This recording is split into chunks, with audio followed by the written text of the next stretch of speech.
सनी देओल जो है वो उन्होंने अपना ज़मीर बीजेपी के सामने बेच दिया। सो मैं ये सीधे शब्दों में कहूँगी, उन्होंने ज़मीर बेच दिया। अब उनको हक नहीं है। मुझे तो लगता है उन्हें अब पंजाबी अखवाने का भी, जो बड़ी बड़ी स्टेज पे जाके पंजाब का पुत्र ये चीज़ें बोलते थे ना, उनको अब पंजाबी अखवाने का भी हक नहीं है। क्योंकि पंजाबी वो नहीं होते जो इलेक्शन में आए और बातें करें बड़ी बड़ी और फिर अंदर गुफा में चले जाएँ। पंजाबी ये है, ये लोग जो यहाँ पे संघर्ष कर रहे हैं, यहाँ पे दिन रात बैठे हैं, इन्हीं दिक्कतों के बाद भी संघर्ष कर रहे हैं। आपको पता है हमारी 16 जानें जो है अब तक यहाँ पे चली गई हैं, जो लोग शहीद हुए हैं, रोड एक्सीडेंट्स में लोग मर रहे हैं। कल हमारे एक बहुत सतपुरख बाबा जी जो संत राम सिंह थे, वो यहाँ पे किसानों के इतने दुख में देखकर और इतनी स्टेबल वो एक पर्सनैलिटी थे, उन्होंने अपनी जीवन का बलिदान दे दिया है। तो ये लोग लड़ रहे हैं, ये पंजाबी हैं। वो सनी देओल जो सिर्फ इलेक्शन कैंपेन में आके कहता है मैं आपका पुत्र हूँ, वो स्टंटबाजी है। और अब वो स्टंटबाजी पंजाब में बिल्कुल नहीं चलेगी। बिस्मिल्लाहिर्रहमानिर्रहीम।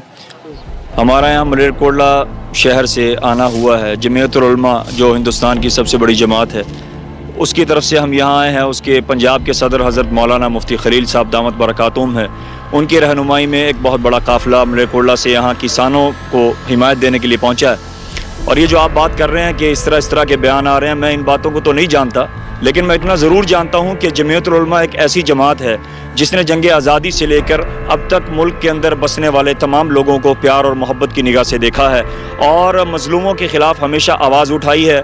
और जो लोग परेशान हाल हैं, मुसीबत ज़दा लोग होते हैं, उनकी मुसीबत तो दूर करने की हर मुमकिन कोशिश की है। जमीयत का सिर्फ यही काम है कि इंसानियत की खिदमत करे और मज़लूमों को इंसाफ की लड़ाई लड़के उनका जो बनता हक है। ये वही लोग हैं जो कल उस वक्त खड़े हुए थे जब मुल्क को ज़रूरत पड़ी थी, जब मुल्क के मुसीबत आई थी। आज जब ये लोग अपने हक को हासिल करने के लिए आगे बढ़ रहे हैं तो उनके ऊपर तरह तरह के इल्ज़ाम लगाए जा रहे हैं। कभी उनको दहशतगर्द कहा जाता है, कभी उनको टेररिस्ट कहा जाता है, कभी उनको कहा जाता है कि आपका बाहर से ताल्लुक़ है। ऐसा कोई नहीं है। अगर मुल्क के सेकुलर दस्तूर में दखल अंदाजी होगी तो ये अवाम कल भी उठी थी और आज भी उठी है, इंशाल्लाह आने वाले वक्त में भी उठेगी। क्योंकि मुल्क का दस्तूर जो है वो सेकुलर है, वो सबके लिए बराबर है, वो बराबरी का दर्जा देता है। कोई सरकार आए वो किसी एक धर्म को दूसरे दर्जे का शहरी बनाना चाहे, ये हम कभी होने नहीं देंगे।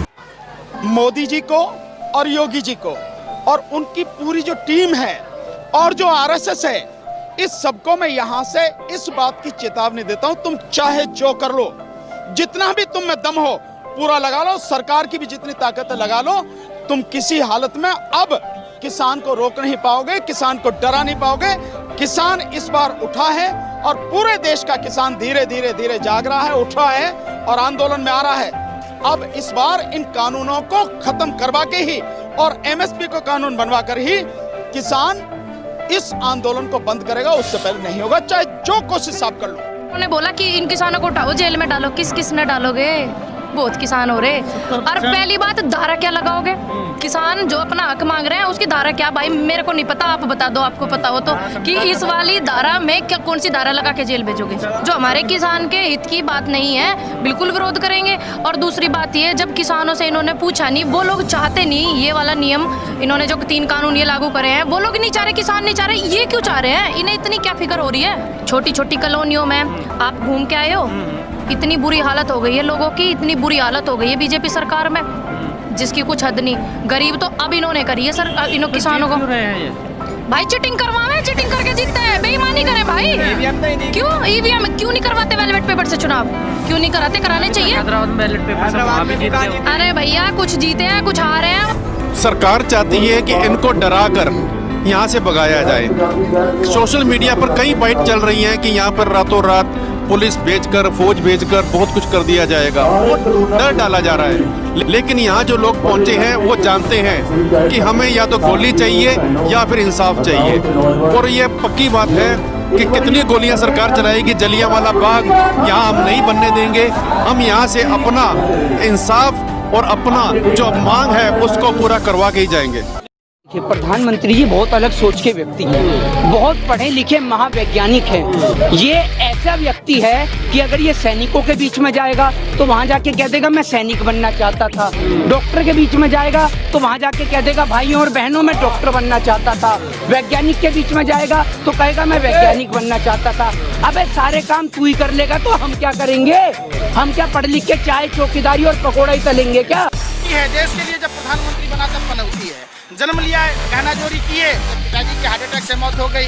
बेचारी जसोदा बहन जी भरी जवानी में घूट घूट कर मरती रही, नरेंद्र मोदी जी पर भरोसा किया, शादी की तो शर्म नहीं आती है।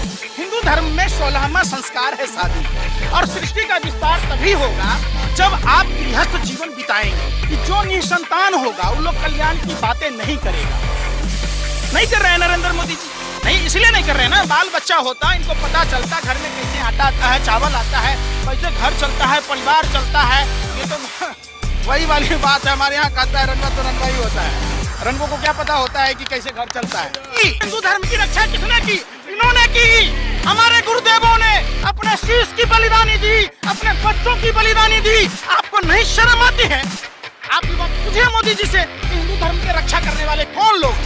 ये वही लोग हैं जब 121 लोगों को देश की आजादी में जब फांसी मिला था, 93 लोग सिख समुदाय के थे। जब 2600 लोगों को उम्र कैद की सजा दी गई, 2100 लोग सिख समुदाय से थे। केवल सरकार समझदार है क्या?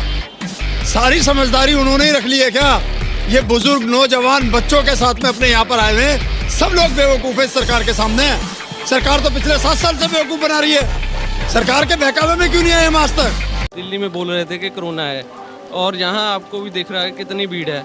मास्क भी किसी के पास ही लगा हुआ है, लेकिन फिर भी किसी को कोई प्रॉब्लम नहीं है, क्योंकि सफाई का भी खास प्रबंध है। किसान अपने अधिकार के लिए दिल्ली में आए हुए हैं और इस बिल को वापस करा के जाएंगे। मैं बता देना चाहता हूँ चाणक्य साहब को, जो अपने आप को चाणक्य समझते हैं, किसी भी प्रकार का भ्रम पैदा करने का प्रयास करें, किसान जागरूक हो चुका है।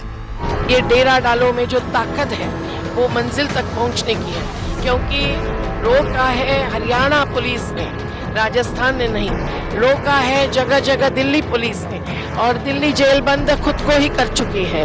तो हम लोगों को रास्ते पर बैठे बिना रास्ता नहीं है मंजिल तक पहुंचने का, और हमारी मंजिल है वो तीनों जो किसान विरोधी, संविधान विरोधी कानून है उसको वापस ले। राजधानी दिल्ली में रंगा बिल्ला और रंगीला श्यार, मैं नाम नहीं ले रहा हूँ, किसानों के दुश्मन, कंपनियों का यार, तीनों मिलकर के निरंकारी भवन के सत्संग ग्राउंड को जेल बना रहे थे। उनको तुम खालिस्तानी पाकिस्तानी कह रहे हो, तो भैया एयर स्ट्राइक करो, बम फेंको हमारे ऊपर, बम्बार्डमेंट करो। ये जयपुर वाला रोड है, जड़ा हाईवे है, इसनु जाम करके सरकार दे नक विच दम करांगे। असी जब तक नहीं इत्थों जावांगे जब तक तिन्ने कानून वापस नहीं लेगी। हमारे देश में इतना बड़ा संकट आने वाला है जिसकी कोई मनसा नहीं कर सकता, लेकिन मैं सभी को कहता हूँ, ये अपील है मेरी, सभी भाइयों का हाथ जोड़ के अपील है, सभी भाई इकट्ठा हो जाए, और ये पूरे देश की लड़ाई है, ठीक है? इसमें कोई 1-2 वर्ग की लड़ाई नहीं है। हम हरियाणा संयुक्त मोर्चा के भाई हैं, हम ये कह रहे 2-4 दिन के अंदर कुछ न कुछ बात होगी तो ठीक है ना। हमारे बच्चे तो ऐसे हैं आर पार की लड़ाई के लिए तैयार। ये झूठे लड़ रहे, झूठी लड़ रही है, ये झूठे लड़ रहे, झूठे, हाँ, और झुंडा का नुकसान हो, और इतने ही सरकार का सिंह नहीं कटेगा, इतने सूझे नहीं, इसका एक सिंह कटेगा सरकार का। तो सिंह काटोगे आप? हाँ बिल्कुल कट जाएगा, तो आने वाले ये सिंह बस भाई, इतने एक सिंह नहीं कटेगा सरकार का, इतने नहीं उड़ते झूठे के सिंह ऐसे बन। हमारे इस किसान आंदोलन में 16 किसान शहीद हो चुके हैं, 16 किसान, और अभी हमें एक किसान भाई कह रहे हैं कि 20 किसान शहीद हो चुके हैं। नरेंद्र मोदी जी जानते हैं कि किसानों की हैसियत जीन्स पहनने की नहीं है। कुछ ये हंसे कुछ हम फंसे, दोनों बीच मचा मजरा। अरे वोट हमने दे दिया, वोट लेने के बाद आज हमसे मोदी कर रहा झगड़ा।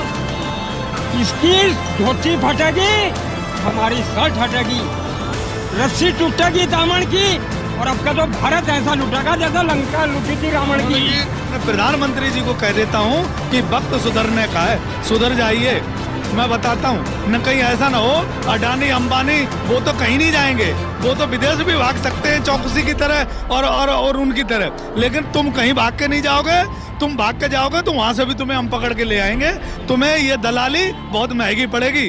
एक जगह जहाँ भी इलेक्शन होता है वहाँ अचानक से हिंदू मुस्लिम होना चालू हो जाता है 1-2 महीने पहले से, और अचानक से इस तरह के लोग वहाँ छोड़ दिए जाते हैं, ये वहाँ पर भूख-भुकाई करते हैं, और उसके बाद क्या माहौल पूरा एकदम ऐसा हो जाता है कि जो मुसलमान इस देश के अंदर पिछले 1000 सालों से रह रहा है वो अचानक से ऐसा लगने लग जाता है कि ये दुश्मन है हमारा। ने जो बयानबाजी की है हमारे बारे में, ये बोली हैं ये दोबारा जाफराबाद क्रिएट करेंगी यहाँ आकर, ठीक है जी, ये बहुत ही बुरी बात है।